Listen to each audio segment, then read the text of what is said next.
This is Pet Life Radio. Let's talk pets.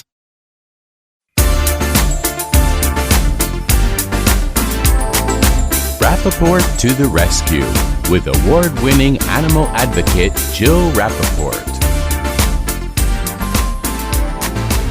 Hi, welcome to Rappaport to the Rescue. I'm Jill Rappaport, and we are very excited about our show today, kicking off with a teenager that will truly blow your mind. Sophie Grace is a 17-year-old Emmy Award-winning actor. She starred for 2 seasons on the smash Netflix show, The Babysitter's Club, and she was just 15 when she won that Emmy Award for Outstanding Younger Performer in a Children's Program.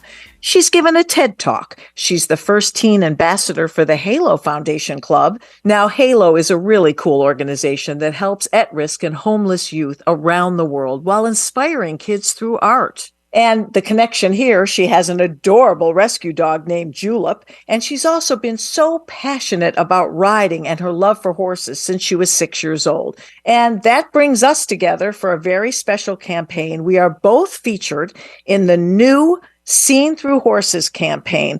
So we're already bonded through our intense love of animals. Sophie, it is so great to have you on Rappaport to the Rescue. Thank you. I'm looking at you with your baseball cap. Tell us what your baseball cap says. It says just a girl who loves horses because I'm just a girl who loves horses. And all animals like me.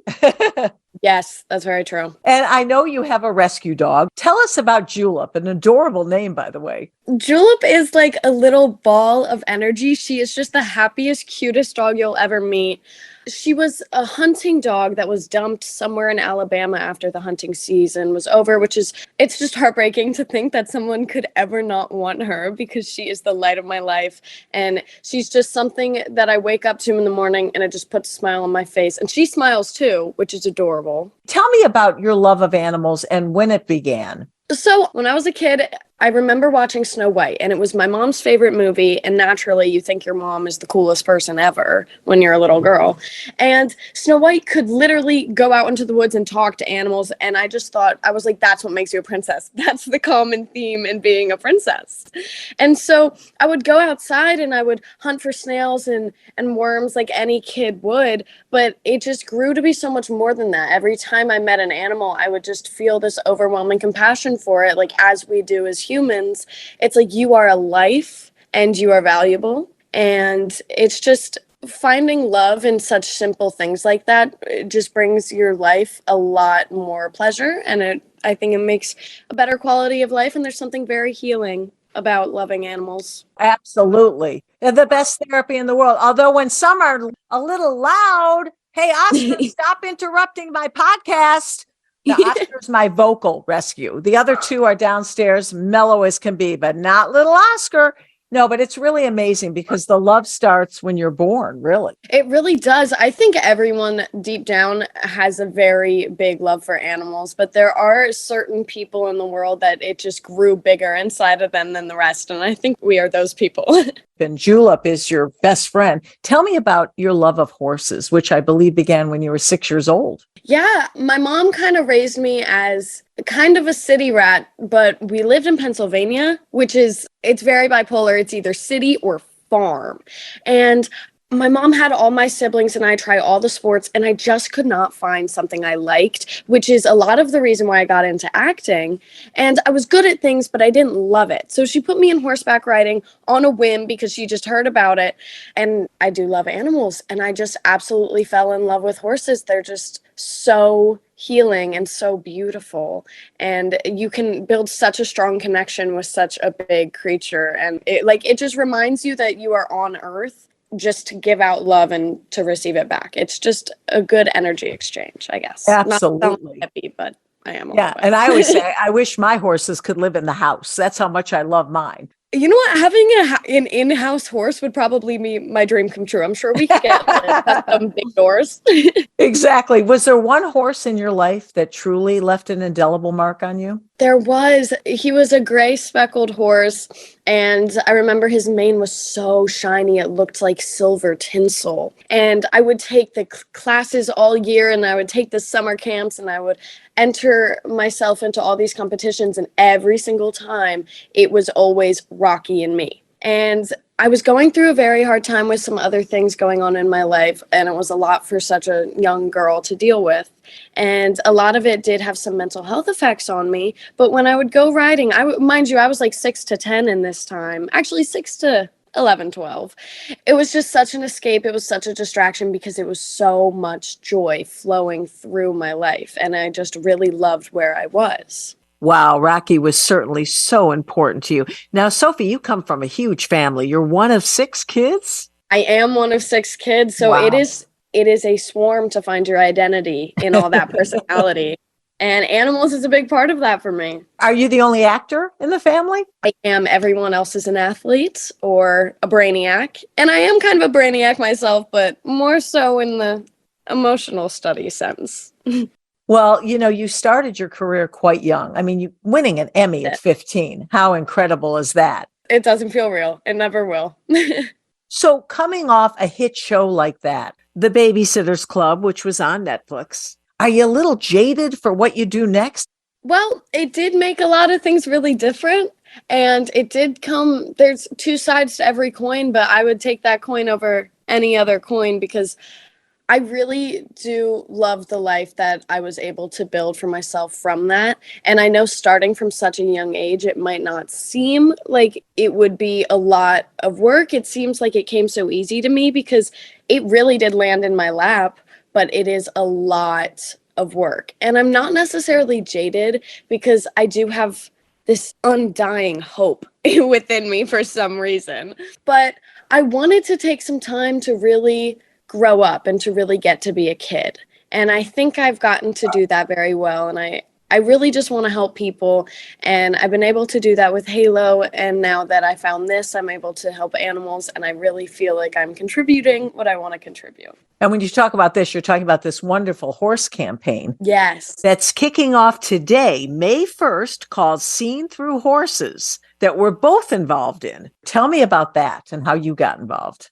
Well, this beautiful, wonderful woman named Chantel that my mother and I met in a coffee shop has absolutely changed my life, absolutely brought me to everything I really wanted to do with my title as an actor. It gives you a sense of a platform, especially on social media. And I want to be able to share that when you're a kid, you can do big things.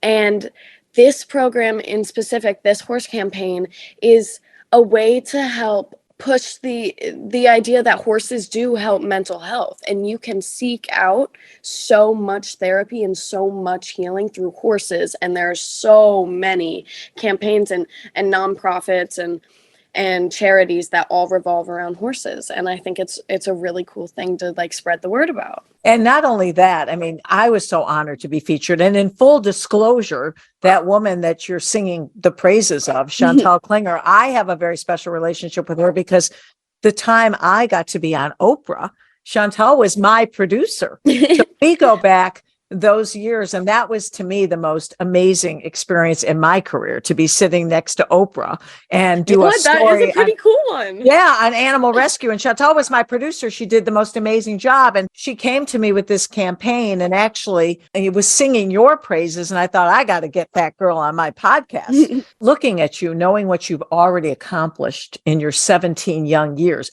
what is it that you would also like to do? We know how philanthropic you obviously are. We know your love of rescued animals and all animals. What about your career? What are your goals? Well, I've always been very, very independent. And I think that there's a lot I want to do. I have a very eclectic way about me. But acting and just the film world has always drawn me to it, whether it's directing, writing, producing, anything to do with it, because it's such a way to tell a beautiful story in so many different ways. And you could take the same script and make a million different movies out of it just through perspective. And I think there's something so special and so human about that. Do you have any exciting projects on the horizon you can tell us about? Nothing that I can really talk about. Nothing coming very soon in the works. You still want to pursue acting, right? Yes, I do still want to be an actor. That's just been my dream since I was a little girl. I guess I am still a little girl full of dreams, but you know what I mean. Yeah, but once you've achieved the level of success at such a young age, I mean, how has your life changed? Well, I did grow up very fast because I had a very adult job at 11 years old. And I'm not saying that it was bad in any sense. I'm not going to complain about it because it was life-changing and a dream come true. But it does age you and it does mature you in a way that other kids didn't necessarily ever get to live. Right. So it gives you a feeling of just being a little bit off, a little different. And I think that's why I'm so passionate about animals, is because that's just universal and it's just pure love, and there is no judgment of, oh, that's the girl that was on Netflix, right? Right, because I'm sure when you walk down the halls in high school, people think these crazy things of me. They really do. Did you experience kind of like a mean girl thing where, classmates were jealous, or were they sucking up to you because you're Sophie Grace? I think I experienced a very diluted version of both of those, but never in a way that I really was able to let affect me, not in an egotistical way, but in an emotionally intelligent way, to where I know we're all human beings. This is all our first time consciously living. Right. And we all do things and we all don't do things, and that's okay. And everyone has a different passion and a different path. And if everyone thought the same way and thought the same things were cool, then nothing would be cool anymore. And I like what I like, and that's okay. How about your 5 siblings? How did they treat you in terms of once you achieved all the success in your career? Was it a little different around the house? Yeah, I do still have to make my bed, and I do still have to go out into the backyard with little trash bags in my hands to clean up the dog residue. However, it was a little different, and I think it was really cool because my little brothers kind of thought I was cool for something, and I can't throw a curveball or like do anything else that they like to do. So it was cool for that, and it's always great to get that was cool of you from your older siblings, because you want to be just like them. So I think when you accomplish something, and the people because my whole family, very successful, like all my siblings were prodigies. So it was a lot to live up to. Even my younger siblings were accomplishing things that I was like, hold up, I'm 10, So I kind of overshot it a little bit, but I think it landed pretty well. I think you've done very well, and it was a pleasure being able to meet you and talk with you.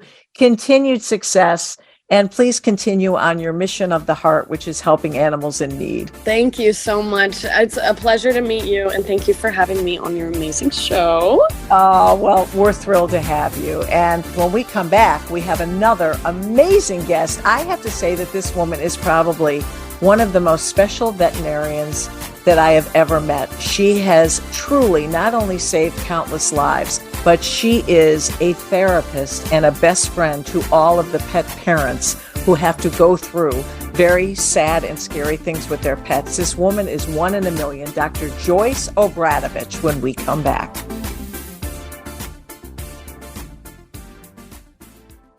How many of you have pets? My hand's raised. Now think about how lucky you are to have such a sweet little pet in your life, and that pet is lucky to have you too. But unfortunately, there are countless pets out there that don't have a home to call their own. However, Bob's from Skechers is trying to change that. So we developed Bob's for dogs and cats to help pets in need. With every purchase of adorable Bob's footwear or fun, stylish apparel, or even the cutest Bob's pet accessories, Skechers makes a donation to Petco Love to help save shelter pets. And with your help, we've already saved the lives of over 1 million pets and raised over $7 million. So while you're getting style and comfort with features like Skechers' famous memory foam cushioning, you're also helping to save an adorable pet in need and helping another lucky owner be connected with a future best friend and companion, because happiness is having a loving pet by your side. Find Bob's at a Skechers store, Skechers.com, select Petco locations, or wherever stylish footwear is sold. Let's talk pets. Let's talk pets On Pet Life Radio. Pet Life Radio. PetLifeRadio.com.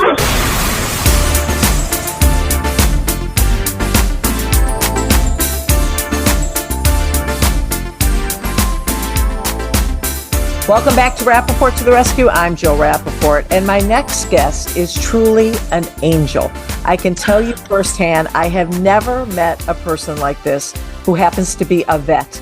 And for years, I have been having a wonderful relationship with Dr. Joyce Obradovich, the president and veterinary oncologist at Animal Cancer and Imaging Center in Canton, Michigan. Joyce, I am so happy to have you here. I said in my intro before we went to a commercial break, I've never met a vet like you. You put the C in compassionate. You put the B in the best bedside manner. And when our animals are sick, we need someone like you more than ever. Oh, well, thank you so much. That's very sweet of you to say. Well, you're truly amazing. And I wanted to have you on the show for so long. You know, this is a show. Oh, there goes Oscar again. He's a big fan too, because you helped save him. I wanted to talk about what is going on with the latest cures. You know, so many of us sadly have experienced our animals going through cancer and sadly losing our animals due to this dreaded disease. And this is what you see day in and day out. And people will bring their pets from all over the world to see you. Yeah. And if there's any hope, you're the answer.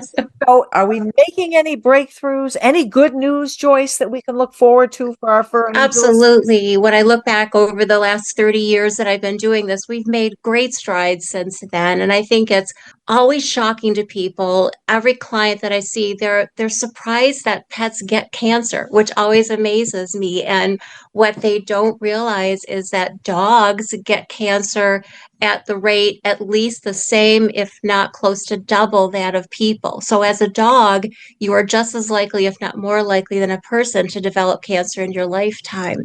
And they've looked at different statistics. There's all kinds of studies out there, but we do know that 1 in 4 pets will die of cancer. That's a huge number when you consider the population. And 50% of dogs over 10 will die of cancer or gets cancer at some point in their lifetime. And I think people automatically equate it with a death sentence. Cancer equals death. And that's just not the case. Probably over half of what we see can be cured.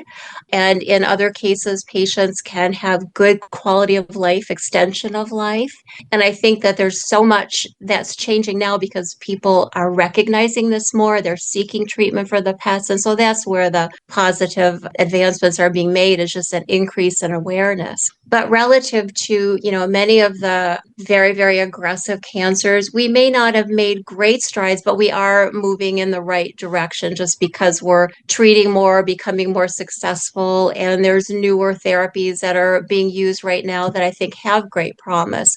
Just about everything that we can do for people, we can do for our pets.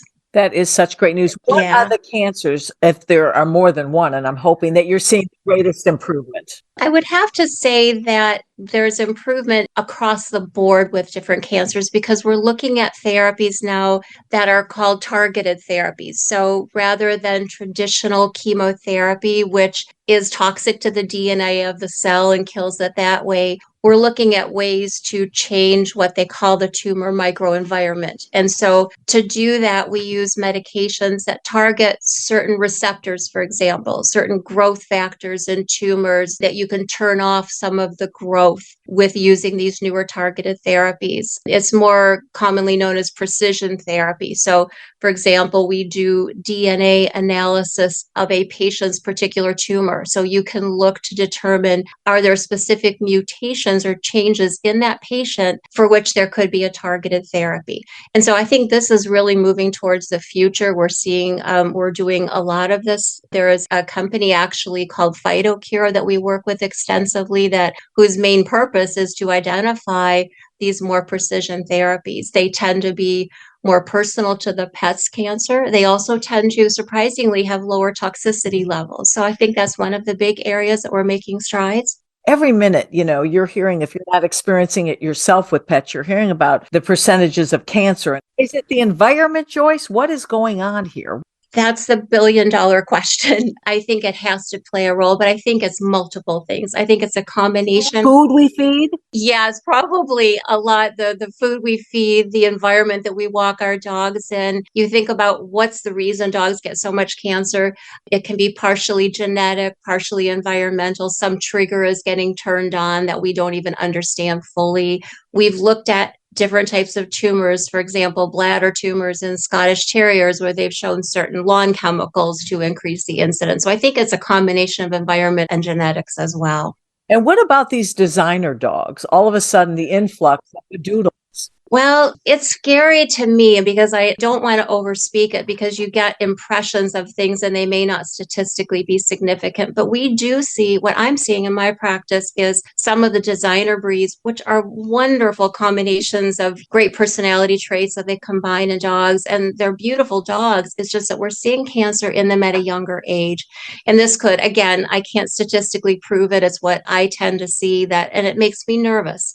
It's not all of them, but certain ones are, they just seem like we're seeing cancers at a younger age. So whether or not that will prove to be true, we have to wait and see. Wow, that's scary because everybody's into the doodles and everybody's trying to find one in rescue and they're scarce. Exactly, Although now yeah. it's more because we have an influx of animals back in the shelter system and you really can find anything. But, years ago, you always heard about the high rate of cancer in golden retrievers and boxers. Dachshunds was supposed to be low. They have their back issues. But can we at least feel better about prognosis? Absolutely. Yeah. I mean, it's very, very simple, actually, when you think just like in people, if you diagnose a tumor earlier on, you're going to have a better success rate, no matter how aggressive the tumors are. And people are much more in tune to the fact that number one, pets get cancer, and number two, that they can actually seek treatment, especially at earlier phases, and really help them. So earlier detection, aggressive treatment early on, and I don't mean aggressive against a patient, I mean aggressive against the tumor. Because our primary goal with all of this is to maintain a normal quality of life for them. I know. And that is your number one thing because my listeners should just understand that I have gone to you, Joyce. If you could look at my roster, my length of text messages to you, going back, see, Oscar's chiming in. He's saying, yes, help me too. But I first met Joyce when I reached out to you for my sister's cat that had leukemia. And then sadly, after I had a dog with a very aggressive form of cancer and you helped me tremendously. You actually extended Petey's life by 6 months. And then even with Oscar Mayer, he had a little growth on his foot and it was in the height of COVID. And this woman is so unbelievable. You actually sent me slides where I just had to press down very lightly on his little, back pad and get a little sample of fluid. And then I sent it to you and you were able to tell me based on that slide that you thought it was okay. And that was 3 years ago. Yeah. How amazing you are. You put my mind at ease because you couldn't even get into a vet then. And if you did, you were waiting in the car. And Oscar, as you know, cannot go into a car. We had an emergency, but he hadn't been in a car in 8 years. So that's what you've done for me. And you see cancer day in and day out. You see people looking at you, hoping and putting everything in your hands. What is that pressure like for you? Well, it's terrible and it's wonderful at the same time. So it's a very stressful specialty to be in, but there's so much good that we do. People say, how can you do this? There's so much sadness. But yes, there are times that I have to tell an owner that there's nothing that I can do. And so we focus on quality of life issues. And just that aspect of it makes them feel more comforted that they're doing everything that we can. But as far as the joys that come along with this, we see patients that come into us for a variety of reasons, and every owner is different in their desires and expectations. Everybody wants to cure everything, and we know we can't do it. But we'll have the client that has a beautiful dog that they were told at their primary care veterinarian is cancer. There's not a lot we can do, but go see the oncologist just to see. Then that patient comes in really depressed, really sad, thinking that they're going to lose their dog. And I look at it and see, well, wait a second. This is a tumor that has a median survival of over 3 years with fairly minimal treatment. So there's always things that we can do to support them. And those are the happy cases because we're helping them. We live for that. And so that reward, probably shadows a lot of the sadness too. But then for some people, we'll have, example, an elderly man came in a couple weeks ago and the patient had a poor prognosis, but this was his wife's dog the wife had just died and he wanted to do everything he could for that pet. And so we were able to extend his life by, our hopes are extending his life by maybe 4 to 6 months. Now, some people would look at that and say, well, I'm not going to go through all that for just 4 to 6 months. But that meant everything to that man. So everybody has different goals and requirements for what we can achieve for them. again, you go above and beyond because this is not an inexpensive process. When an animal is No. diagnosed, and how many people have insurance and how many insurance companies cover these procedures? So when you're dealing with the cost of treating an animal for cancer, it is daunting. It is daunting, and people don't realize that the majority of drugs that we use and treatments we use are basically from human medicine. So we know that it's not cheap for people. Well, we're using the same manufacturers, the same drugs, and the same cost, and it can be daunting. And I would have to say that probably, sadly, less than 5% of the pets in my practice have any kind of health insurance. What tends to happen is they come to us, they're faced with these daunting expenses. So their next pet that they get, they make sure they have insurance. But the ones that we deal with, it's actually very, very uncommon for them. And I wish they would do more of that. But we don't see that high of a percentage until something like this happens. Then their next pet, they'll go and make sure that they're covered. So, and you have done amazing things for these people because you have made allowances financially for so many of your patients. I have, yeah. Parents. I know. I mean, my focus in getting into this from the very beginning was never about becoming rich. And you won't do that, being a veterinary oncologist. People think, oh, you make so much money because these costs are so high. Trust me, the cost of doing what we do is extremely high and the profit margin is very low. But at the same time, newer drugs that are being developed for veterinary patients, sadly, they're not that much cheaper either. So we don't really have good price breaks for a lot of this. And we've tried through the years. I try to make my pricing as affordable as I possibly can within reason for clients. We have a foundation in our practice that we try to help people that can't afford it. So we do everything we can, but unfortunately there's a limit to what we can do based on the expense of some of these treatments. But I know you have sacrificed a lot. I don't think my accountant likes me very much for that. But Well, Joyce, you are truly, as I said from the very beginning, amazing. Is there one thing we can look forward to that you're the most excited about? Well, I would have to say the most excitement is being able to get our message out. I know it sounds very trite, but if your veterinarian doesn't give you a lot of hope when they see a diagnosis of cancer, at least ask for a referral. It doesn't hurt to talk to a specialist to get an opinion about what's going on. And maybe there truly isn't anything we can do, but we have so many of these patients that are grateful that they've come at least talk with us and had lymphoma dogs, for example, that live many years beyond what the expectations are. So I would say early detection, seek the information and knowledge, and as best as they can for their pet, be a good advocate like you are, Jill. And thank you again for being the amazing vet that you are. And Oscar's chiming in because he totally agrees. Very informative. Really, we really appreciate it. And it gives us hope. And that's what it's all about, right, Joyce? Exactly. Thanks so much for having me. You are so welcome. And what an informative and important edition of Rappaport to the Rescue. Let's Talk Pets, every week on demand, only on PetLifeRadio.com.